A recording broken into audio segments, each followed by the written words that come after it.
Hallo und willkommen zurück zu Shadowrun Hongkong. Und nachdem wir uns beim letzten Mal hier so sehr elegant durchgeschlichen haben mit diesem total bescheuerten System, sind wir jetzt endlich unten im Schiff angekommen. Wir können uns jetzt hier ein bisschen umgucken. Locker. Ja, Granaten, schön, kann man mitnehmen.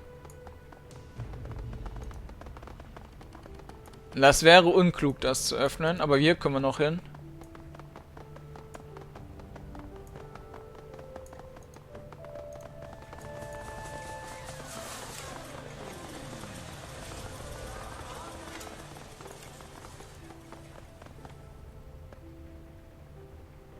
Fire suppression controls. This is a control panel for the ship's water pumps and fire suppression system. The knobs and switches here can cut off or supply water to anywhere on the ship without an outlet. The readouts indicate that fire suppression system doesn't have any safety locks engaged on it. By adjusting the pressure, you could flood the hallways leading to this deck, slowing down any guards trying to reinforce the area. This would certainly set off a ship-wide alarm and draw every available guard to your position, however. Walk away. Pick up. Take. Ja, dann halt. Ja.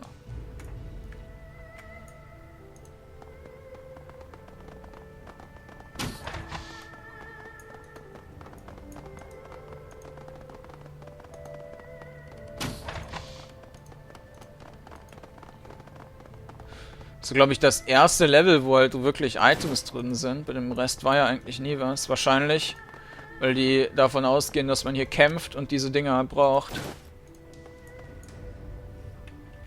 Was wir nicht tun.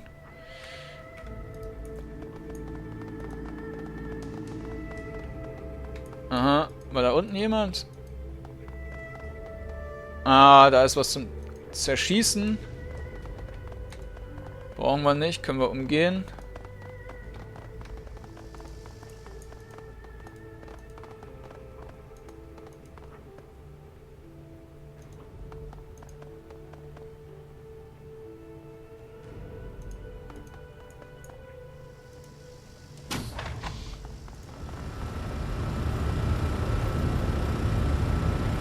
The cold storage tank and attendant machinery are lit from within the organic soup by flickering baleful lights. The tank containing Omega sequence 358G chugs quietly with the hum of pumps and coolant. As you look at the tank, the fluid shifts and there's a soft thump as a mass of organic matter drifts up against the glass. A pale, eyeless eye stares at you from within the tank. The face it resides in is a ruined mass of tumors and scabrous pustules, a mutated mass of teeth and indeterminate growths dominating what should be the nose and mouth region. As you look, it fixes its lone eye upon you, the pupil flickering back and forth as it tracks your motions. Gobbet gasps and quickly slaps a palm against the tank. She peers at it intently for a few seconds and a deep shudder rolls through her body. She turns to you, her voice barely above whisper. Korda, this thing is alive. I don't think it's intelligent, but it's definitely living, despite being mostly made of cancer and disease. We need to shut this life support system down, Gobbet. Nothing deserves to live in this condition. Isabel glances at the creature, putting one hand to her mouth to stifle a retch. Gobbet leans closer to the tank, still whispering. Only a few more minutes, monster. You'll be at peace soon. Eastern Tiger cool pour blah blah blah. Please input command. Walk away. Ich habe in den Achievements gesehen, dass man ein Achievement bekommt, wenn man Monster mitträgt. Also ich nehme an, dass man das Ding für sich gewinnen kann. Deshalb gucke ich mal, ob wir da was machen können. Project Overview, Phenomic Alteration, Longevity Research, Download Data. You download the data, wiping all traces of it of the computer. Na, das hat ja super funktioniert. Gut, dass wir gespeichert haben. Wobei, jetzt kann ich das ja auch gerade noch ausprobieren. After a few moments of whirring, a small drawer opens to present you with a rack of vials. Each one contains a scrap of tissue. You power down the machinery, the lights in the vat dim and the creature slowly closes its single eye. As the last hum of power fades, the creature drifts away from the glass. With the data and tissue samples secured, you're ready to make your exit from the Nalchi. Pulling you your comlink, your dial Captain Jomo. The Malaysian orc's face springs to life on your comlink. His tusky maw spreads in a grin. Jomo is listening. You ready for pickup, my friend? We're standing by and have eyes on the ship. Make it fast. Things might heat up. Easy, Aya. We'll be there in a few minutes. Be ready right where we dropped you off, friend. With that, Jomo disconnects the call. In a few minutes, the only thing between you and Hong Kong will be the open ocean. The last detail is to inform the Johnson everything is complete and have him transfer payment. You rapidly dial the number Kidney Cheng gave you for Tigarth. Delve on the screen as the bearing of someone with no time for pleasantries, and his tone is flat when he speaks. This is Tigarth. Is the task done? We are done here. We can release the data at a time and site of your choosing. The cargo was heavily guarded, but we are done here. It was easy and quick. We're done here. Release the data. Blah blah. That was swiftly done. Unfortunately, there's been a complication. I can't transfer you your payment until we meet in person. I've had a tail on me since I arranged the run with Kindly Cheng. I think the Soul Pa have caught up with me, and we are watching to see what I'm up to. I can shake the tail, but I need to ensure my safety before this is done with. I can help with that, but it costs you. Tigrath grimaces, but nods his head in agreement after a few seconds. I'll pay whatever it takes to get them off my back. If I can't, my family is still dead. I have a safe house in Ho Chang village that I set up before landing here. Meet me there. Call me when you're close and I'll shake the tail. As long as we get it handled in a hurry, I should be clear to get out of Hong Kong. I guess we don't have much choice. You'd better have the money when I get there. I guess we don't have much choice. I'm sorry about all of this, I really am. To disconnect the call and pocket your comlink, things just got a whole lot more complicated. I don't like this one bit. Kordanor last-minute plan changes are the fastest way to get killed, especially if somebody bloodthirsty like the Sopa rings are involved. This whole thing stinks. Sure does, but how else are we gonna get paid? You have any better ideas about how to handle this? Listen, just keep your eyes open and be ready for anything. I want to come home in one piece, okay? As you start to move away from the Omega squeeze cargo, you realize your comlink is buzzing with an incoming call. Pulling it back out of your pocket, you answer. The speaker is a young man with an air of intensity about him.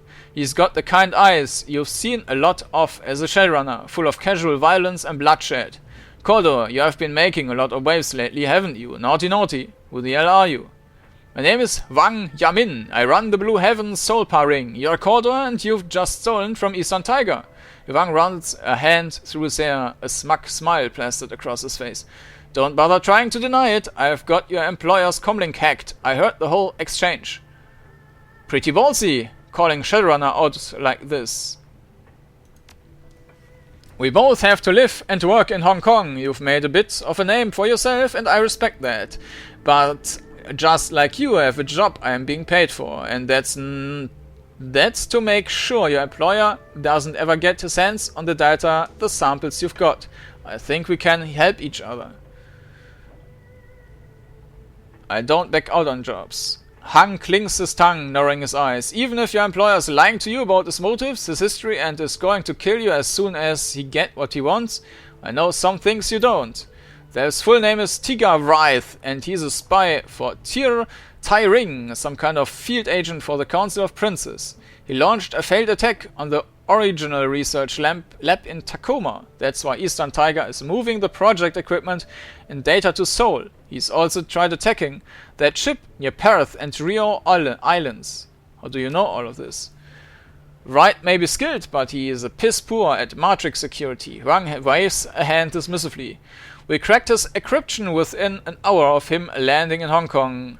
We've had eyes and ears on every call, every report, and every takeout order he's made since being in the Free Enterprise Zone. Wright's left every team he's hired out in the cold, or worse.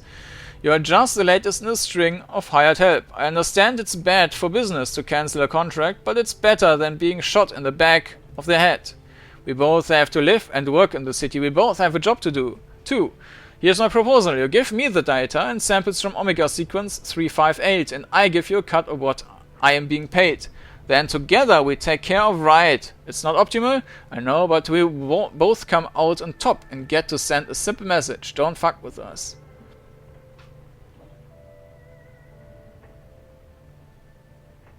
Know what? Screw both of you, I can take care of myself. I can respect that attitude. Wang narrows his eyes, biting out his next words. But respect won't keep me from killing you and leaving your corpse on display outside the walled city.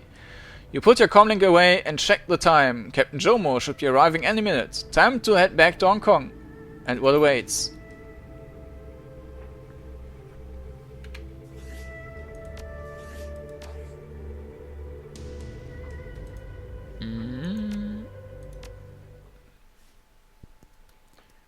Dann gehen wir mal die Optionen bei dieser Maschine durch und schauen, ob wir da was anderes noch machen können.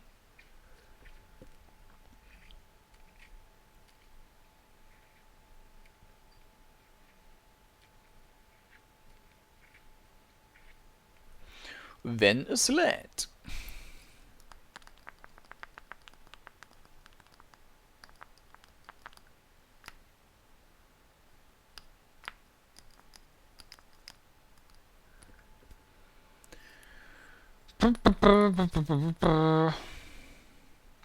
Vielleicht sind die oben auch nicht mehr, sondern sind alle irgendwo dann in einem anderen Deck, dass man oben durchlaufen kann. Ich hoffe es. Ich habe keinen Bock, da oben durchzuschleichen.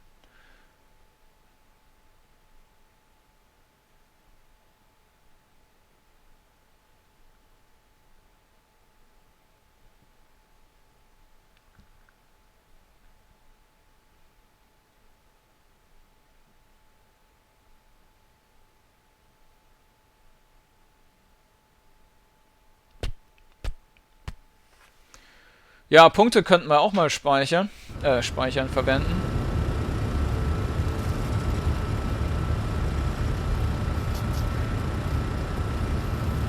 Walk away. Moment, gucken wir erst mal hier. Okay. Development Direct Project Overview.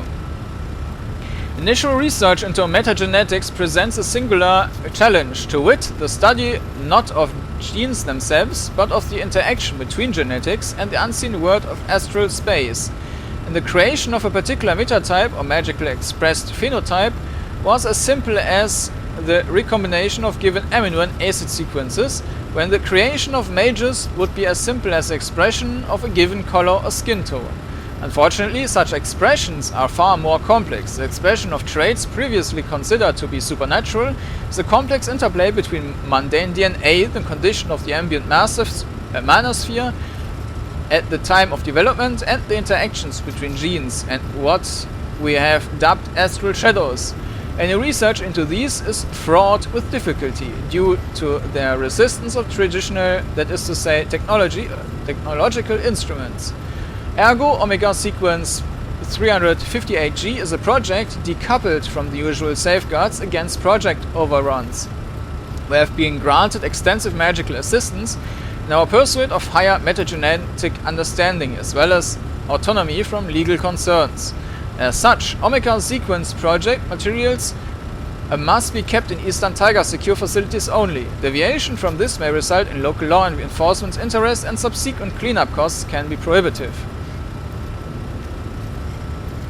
Phenotypic alteration is the key process which allows for the Omega Sequence project to progress. Ordinarily, an organism's phenotype is set and cannot be changed after a very early point in development. Morphology, phenology, replication processes, any alteration in the coding sequence of a living organism is invariably fatal, except in the case of the Omega Sequence.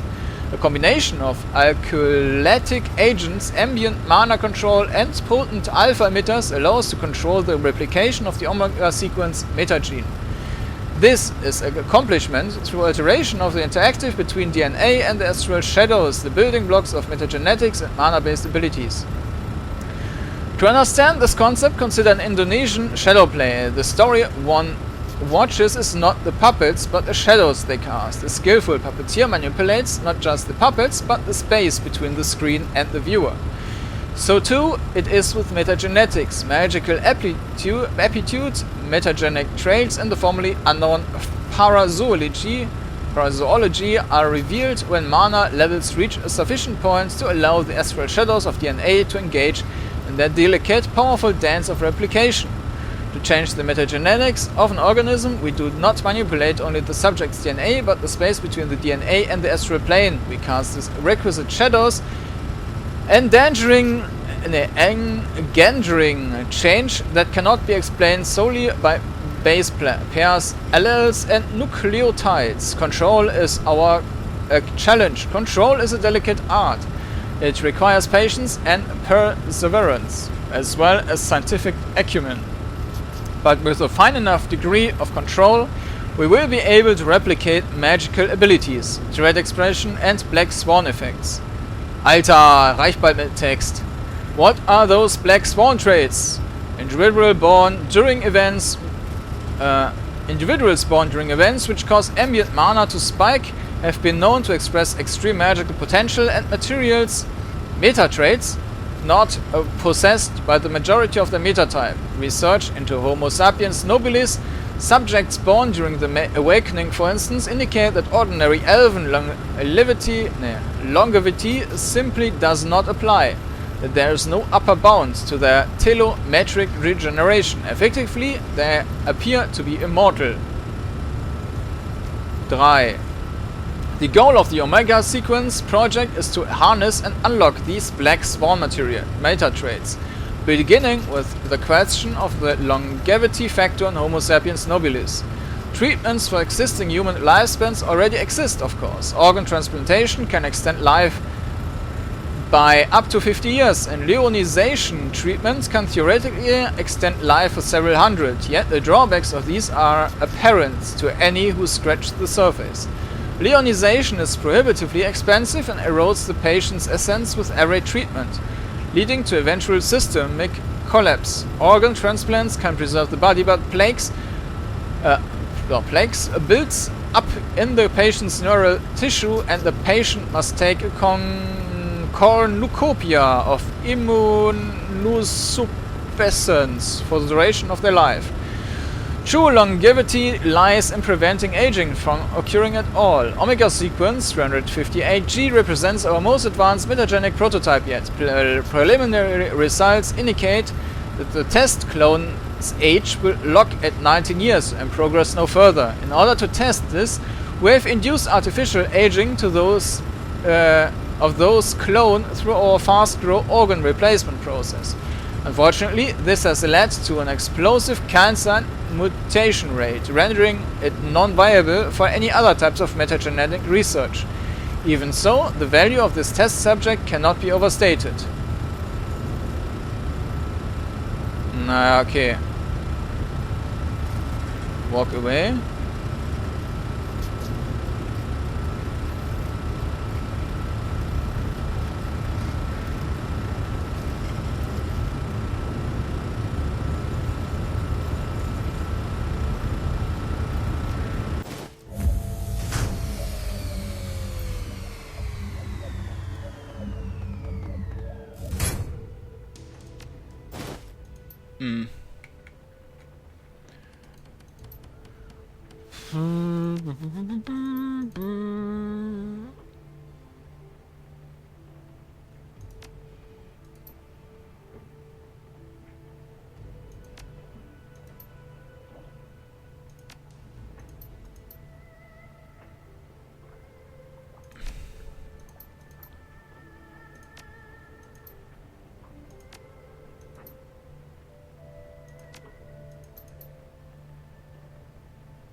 So.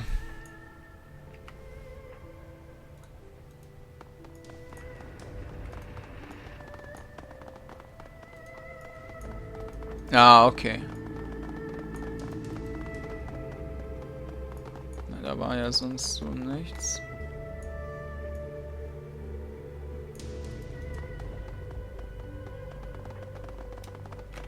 Top Deck. Mal hin.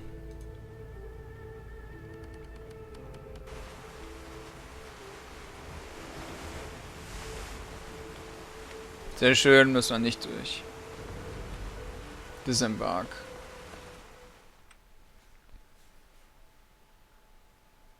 Mal gucken, was da jetzt kommen mag.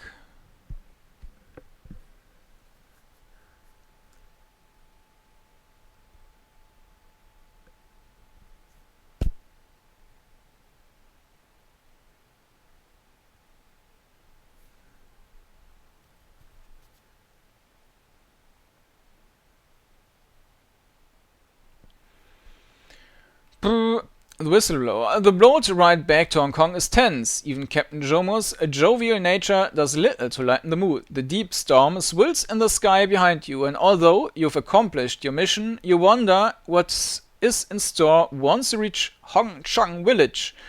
What will be waiting for you in Hang Chong? Who will betray whom? And most importantly, how can you survive the night and still get paid? You're certain these mysteries will be revealed, but how you will learn the answers could be deadly. Ja. Whistleblower.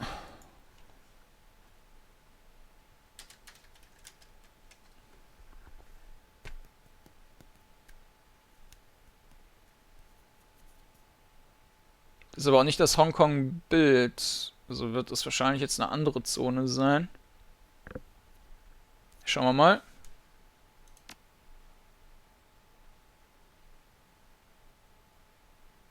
Das sieht irgendwie aus dem Park. Auto-saved. Kann sein, dass die Save-Games einfach jetzt länger dauern. Das ist zu wobei, ein Quick-Save geht eigentlich fix. The Ho Chang MTR station is a testament to high-class design left to rot over a period of 15 years, smelling of stale urine and mold. This stop has seen better days. With any luck, you'll be able to wrap the job and leave Ho Chang before the sun's fully up. I have a bad feeling about this corridor. As much as I had to admit it, Huang was making a lot of sense when he was talking about Taigarth. Why change the venue at the last minute? This stinks, and it stinks more because I know Huang's gotta hit us tonight. We'll have to play it by ear. Too many unknowns. I hate unknowns. Unknowns go nightjar and gunshot killed. Carter too, if you haven't forgotten. I'm not going to let that happen again. We should take it slow in Ho Chang. Look around. Get a sense of the place. Otherwise, we may walk blindly into the hornet's nest. Okay, das scheint eine andere... Ho Chang, ist eine andere Zone. Safe Game. Wir können mal gucken, dass wir ein paar Punkte vergeben. Worein auch immer. Action Pool. Ist das von Quickness abhängig gewesen? Ich glaube, das war bei dem Spiel davor einfach irgendein Punkt im Spiel. Vielleicht ist es auch, weil man eine bestimmte Anzahl von Zeug verteilt hat oder so. Headshot. Increase the chance to critical hit, reduce accuracy, cooldown 2 rounds. Naja, holen können wir uns das sowieso nicht. Das kostet jetzt 18, die nächste zu bekommen. Von daher kann man sich das so eigentlich schenken. Ich sehe auch gerade, wir haben den Bonus verloren von diesem einen Ding. Normalerweise sollten wir eins mehr haben. Oder wird das hier noch nicht angezeigt?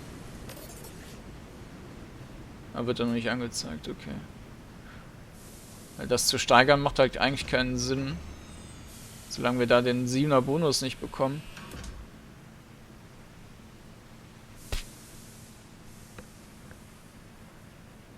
Und ein Bonus auf Quickness bringt erstmal gar nichts.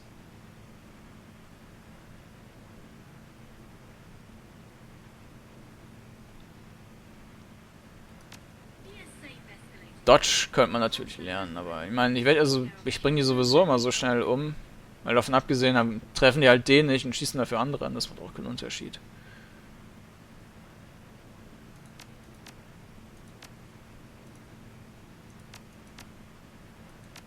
Ah, komm, macht eigentlich. Ja, lassen wir es halt. Okay.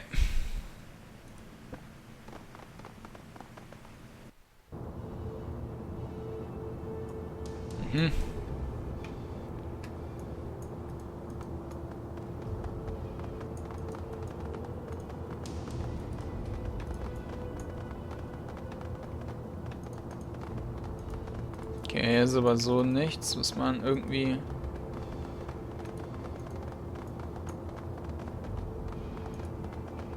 Stall Vendor, ja, dann reden wir halt mit ihm. This street vendor is hawking obviously cheap junk he probably bought in bulk from an outlet. Charms, trinkets and small toys litter his stall. He waves his arms excitedly, drawing you over. Hey friend, come look at my wares. Many fine souvenirs for you. No thanks, but have you seen anyone suspicious around here? What other than you? The junk vendor leans back against the stall, tilting his chin upward. Maybe I have, maybe I haven't. What can I do for you? What can you do for me? Here's some money. What have you seen? The vendor greedily snatches the cred stick from your palm, turning it over and caressing it like a raccoon with a shiny coin. Yes, good. Thank you very much, my friend. There were some mercenaries moving through here earlier. Big guns, nasty expressions. I think they were from outside of Hong Kong. I didn't understand the words they were saying. I didn't see how many there were. Less than 10, but enough to be a crowd. The junk vendor goes back to organizing his shop, nodding in your direction. Anyone starts shooting, keep it away from my stall, eh? I don't want any trouble.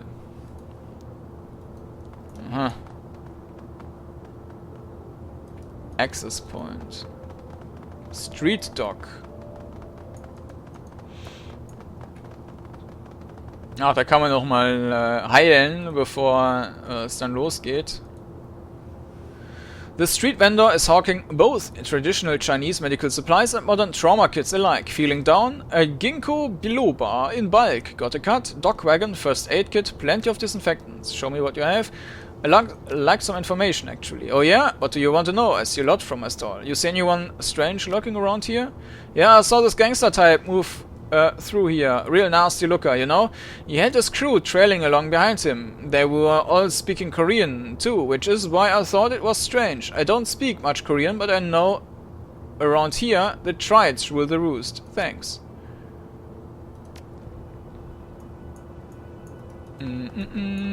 Dann hexorn wir uns da mal rein, würde ich sagen. Da haben wir auch noch jemanden. Arms Dealer. The powerful troll watches you impassively as you approach, her expression unchanging. You look like the kind of person who might be interested in some hardware. You got a need? I can give you a solution. You game? Show me what you have. Oh, ist halt alles Crap eigentlich. Schlechtere Sachen als der normale Händler hat. How about some information? Anybody strange hanging around tonight? Nah. Ah, here. The troll eyes you impassively, taking a long time to ponder before speaking. 250 yen and I tell you everything I know. I'm a personal friend of kindly Cheng. You help me out, I put a good word for you. Maybe expand your distribution channels. The troll thinks and then nods enthusiastically. Alright, you've got yourself a deal. I saw some tsunami mercenaries arming up further down the canal. I drove right by them as they were strapping on armor and checking their guns. They didn't look particularly happy to be here, but I don't blame them. This is Combat Inc.'s backyard, and they wouldn't be welcome here. You got business with them? Keep it away from my van. Isabel's face goes ashen as she hears the troll's words. Those are some heavy hitters. They're a big ticket mercenaries company out of Okinawa. They've got tanks, aircraft, matrix division, you name it. If you want them, you have to pay top dollar. The troll shrugs. I don't know what they're doing out in Hong Kong, and I don't really care, so long as I don't get shot at. Looked like a protection detail though. I didn't catch how many there were, but it was less than 10. They were well geared, but they didn't look like they had anything heavier than rifles or grenade launcher. That's all for now. Okay. Dann hexern wir uns hier mal rein.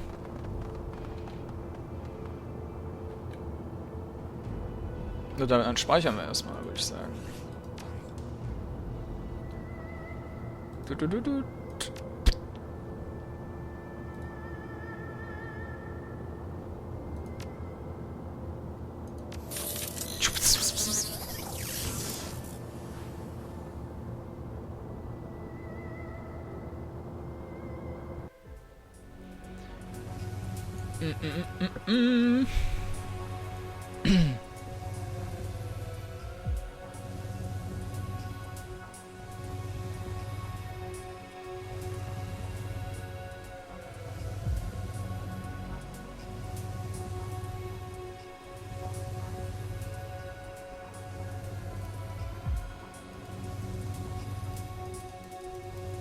Das hat schon mal nicht funktioniert.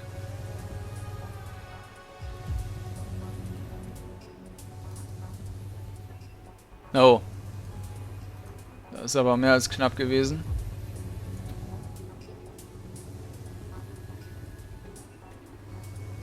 Okay, das ist easy.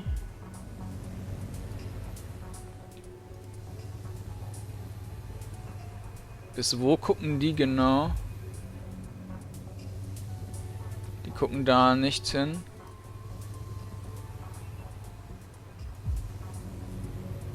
Traffic Camera Data Storage, sehr schön. Aber die sind da ein bisschen fies.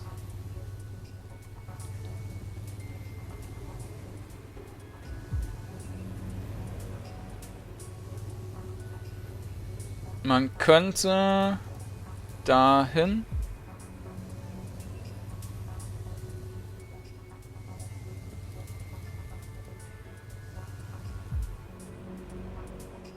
Aha.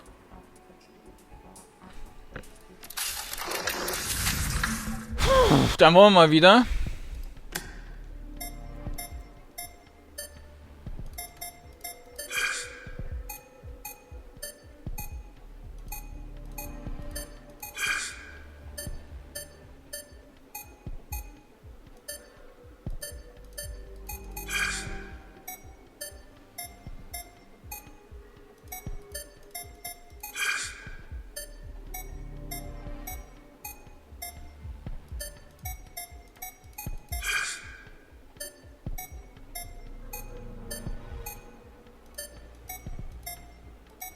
Ah.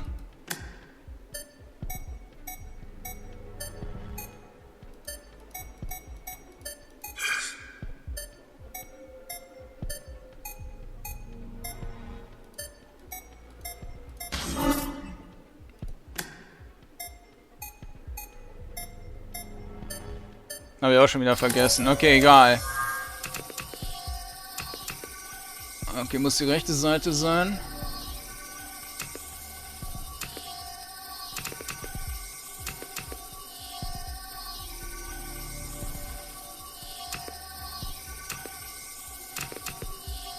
Dran, M.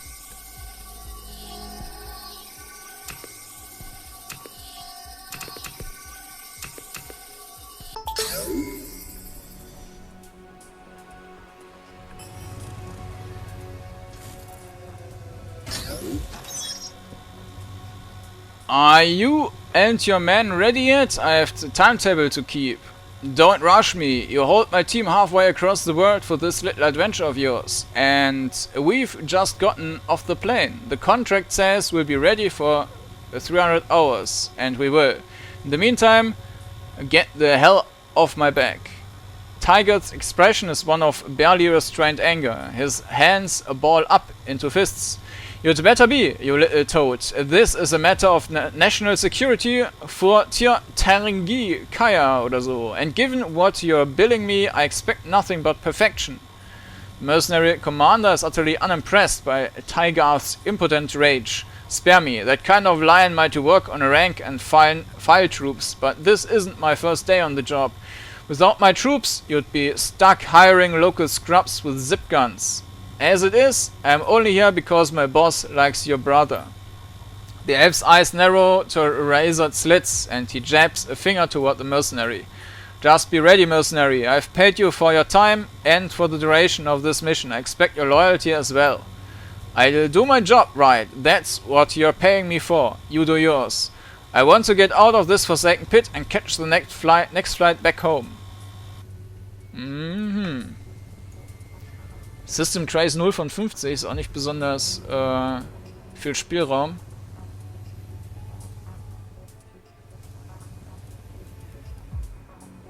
Ah, shit. Das ist natürlich Kappe, ist das mal so. Oh. Das hat nicht funktioniert.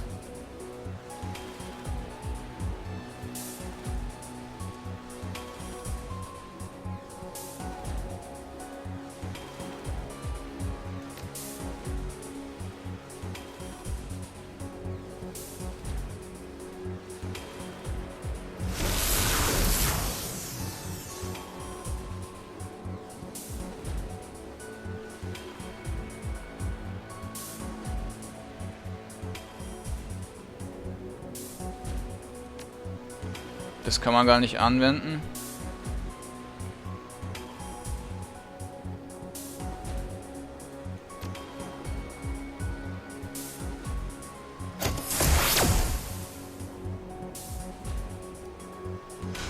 Na. Steigt es nochmal um 20.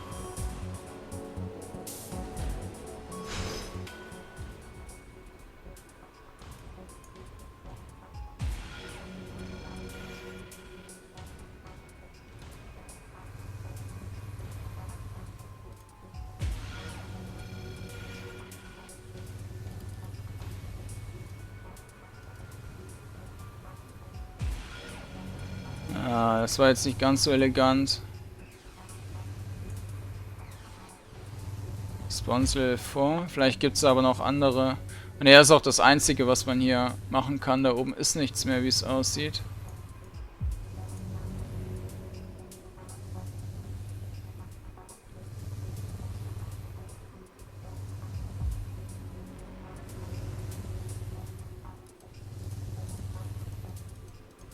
Na.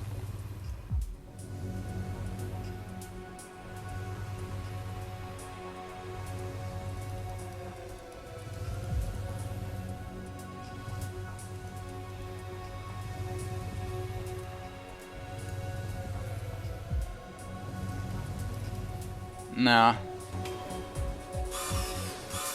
Dut.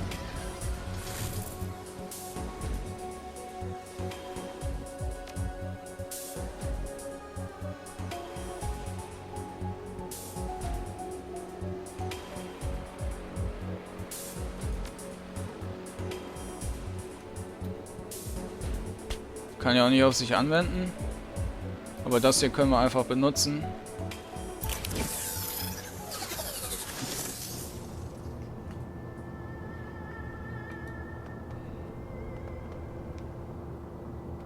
Gut.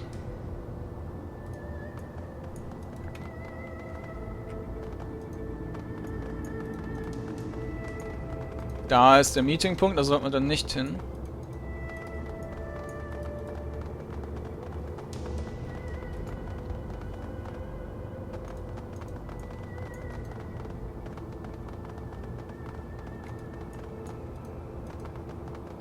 Ist zwischendurch immer so ein Hängen, ja.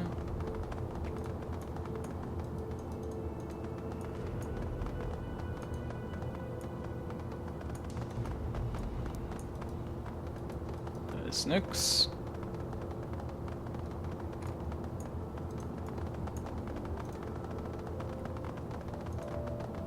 Da ist die Welt zu Ende. Ne.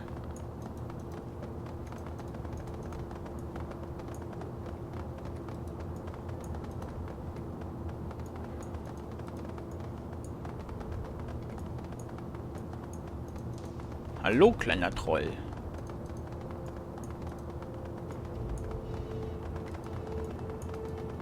Hier ist zwar noch eine Menge, aber ist leider alles ziemlich unnütz. Vielleicht ist das dafür da, um das zu umgehen da oben.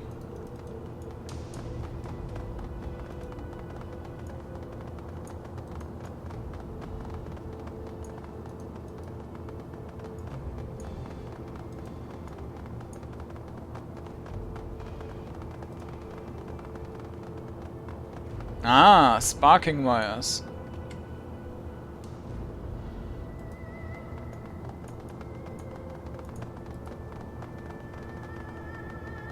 Na dann. The power clipping here is deeply frayed, threatening to arc into the puddles of water below.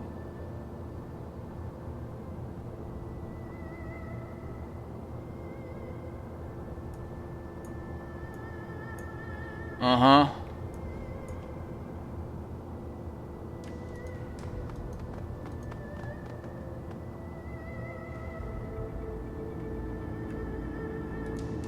Vielleicht ist das dann irgendwas, was man im Kampf benutzen soll.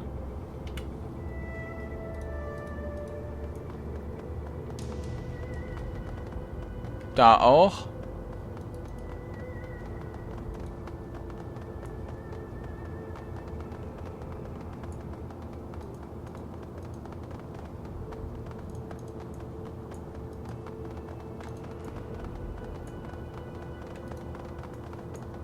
Ha.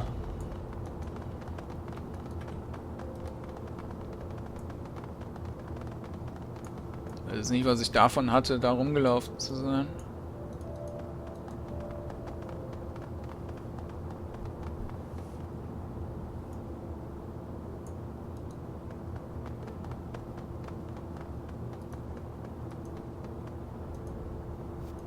Da kann ich auch nichts machen. Ja, bleiben uns ja nur zu reden.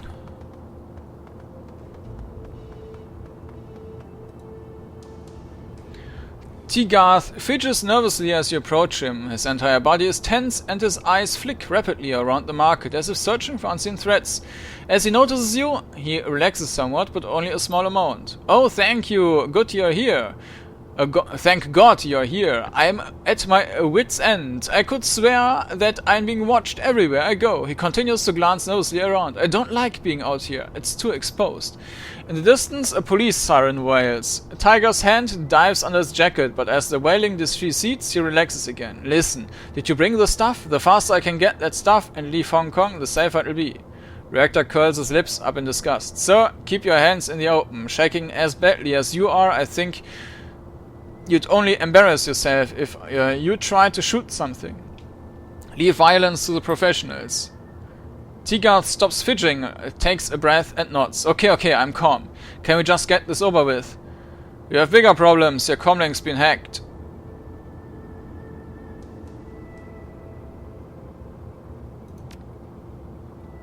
Tegarth swears under his breath, wiping a hand over his damp forehead. Shit, what? That must be how the civil pa have been staying on me the whole time. I should have been more careful. Right, obviously. The elf gestures at you impatiently. Well, hand over the data and samples. And you can get paid. Then we can all go home safely. Rector fixes Tegarth with a suspicious glare. Not just yet. None of this makes logical sense. You realize? What about your family? Publishing the data. Your concerns have changed to a remarkable degree. Tegarth fidgets nervously, regarding you with suspicion. What do you mean by that? It means we know you're from Gear, you son of a bitch. And we know you've been trying to get this shit since Takuma. What? A bunch of crazy psychopaths spin a story about me and you're gonna believe them? Your story just doesn't add up, Tegarth. You're lying to me. The elf's expression abruptly changes. His fear washes away, abruptly replaced by cold professionalism. His fidgeting ceases almost instantaneously. I see. Well, now that the cat's out of the bag, I need to figure out what to do about this snarl. Gobbet has an evil glint in her eye as she leans towards Tegarth. No sudden movements. I'm feeling awfully nervous. You move too quickly, accidents can happen. Don't be melodramatic. I'd rather avoid bloodshed if it can be helped. If you're amenable, was auch immer, the deal can be proceed as planned. You're going to answer some questions first. I suppose I can indulge you. You've worked out as a rather good hire so far. What is your Tang Gaia's interest in Eastern Tiger? Frankly, nothing. Zero. Eastern Tiger just happened to be the company researching into things that it shouldn't be. My orders are to determine that research. Tell me about Omega Sequence 35AG. Research into elven metagenetics, apparent stuff, deliberately mutating elven genes in an effort to take the best qualities and import them onto other metatypes. Ridiculously, they seemed to think they'd able to unlock the secrets of immortality. I don't see the problem, honestly.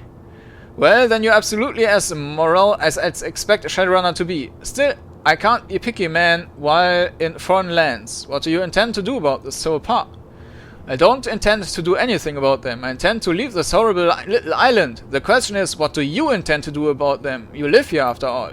Before you can answer, a shout rings out. Yeah, what are you gonna do about me?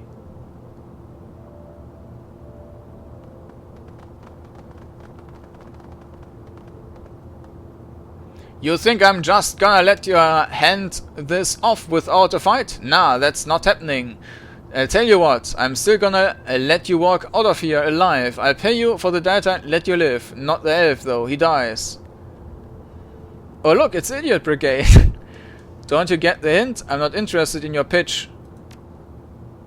I am Wang Jae-min, command the Blue Heaven Ring. Wang squares his shoulders, pulling his submachine gun to bear on you. I'm not about to let some 2-bit Shadowrunner scorn like you did. Was? scorn me like you did. I'll make you one final offer. You give me the data and samples, help me kill this elf. In exchange, I'll let you walk out of here alive. As you're distracted, Tigath puts one hand in his ear and utters a single sentence. Move in and secure the area. There's a sudden sound of running, boots on concrete. In a split second, you glance over the elf's shoulder. He's in motion.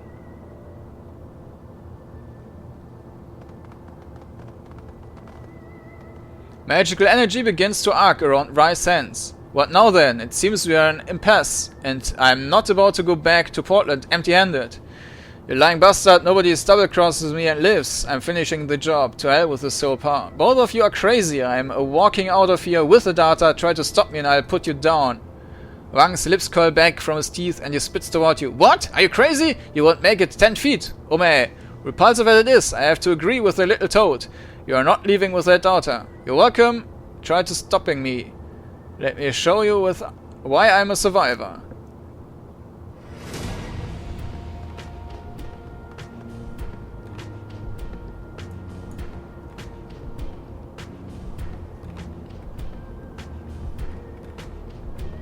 Utility Grid Control, war das eben auch schon da?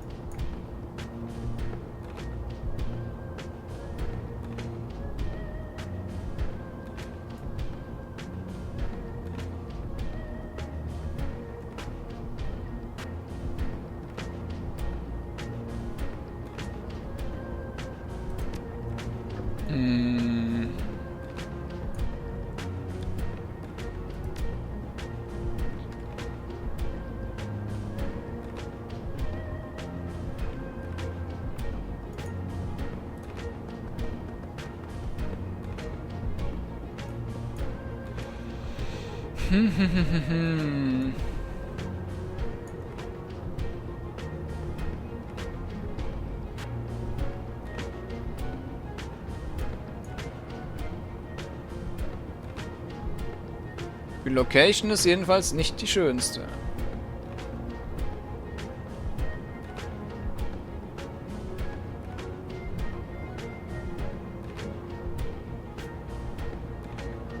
Aber da wäre es schön gewesen, wenn die in einer Runde da wäre. Ich lade nochmal.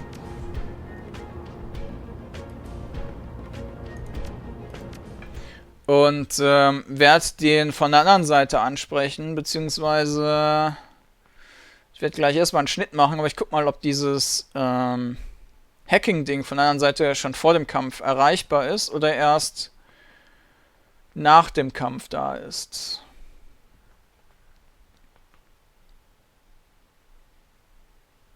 Sofern es lädt.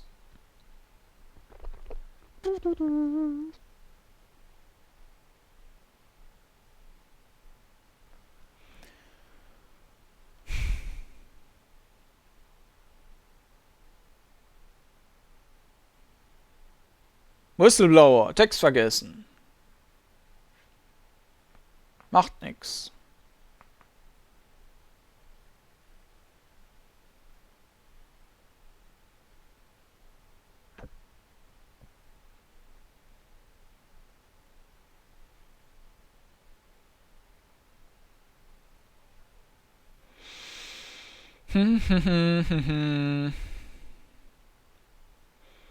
Und es lädt und lädt und lädt ohne Musik.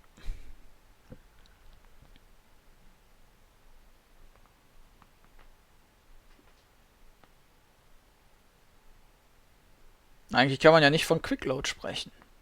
Press F9 to Quickload. Naja.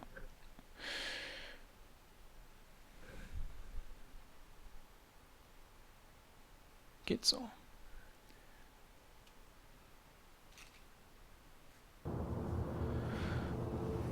Aha. Na, okay, das erst im Kampf nutzbar quasi. Na gut, dann werde ich hier einen Schnitt machen und dann werden wir beim nächsten Mal den ansprechen. Die steht jetzt so nah dran, dass sie das sofort hackhorn kann. Falls sie sich beim Gespräch nicht anders positioniert. Und dann setzt man die wohl alle unter Strom. Aber das schauen wir uns beim nächsten Mal an. Bis dann!